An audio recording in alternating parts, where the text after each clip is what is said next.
Genaro García Luna, el que un día fuera uno de los hombres más importantes de México, el encargado de dirigir la lucha contra el narcotráfico durante el gobierno de Felipe Calderón, ha sido declarado en la ciudad de Nueva York culpable de todos los cargos por los que se le juzgaba. Culpable de conspiración para la distribución internacional de cocaína, conspiración para la distribución y posesión de cocaína, conspiración para importar cocaína, delincuencia organizada y dar declaraciones falsas en su solicitud de naturalización al declarar que no había cometido ningún delito. El veredicto del jurado, después de 3 días de deliberaciones y 4 semanas de declaraciones, pone fin a un juicio que apunta a una condena a García Luna de 54 años de edad entre los 20 años de prisión a cadena perpetua. La sentencia está prevista para el próximo 27 de junio.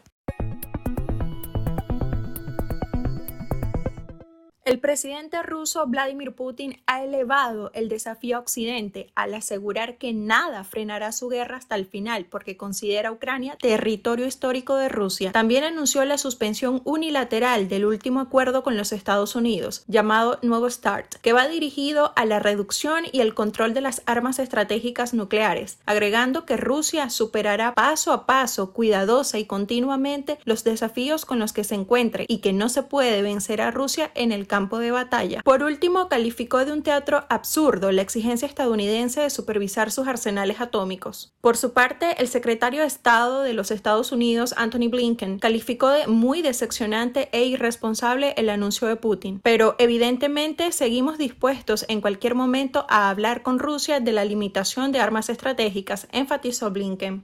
Заявить сегодня о том, что Россия приостанавливает свое участие в договоре о стратегических наступательных вооружениях.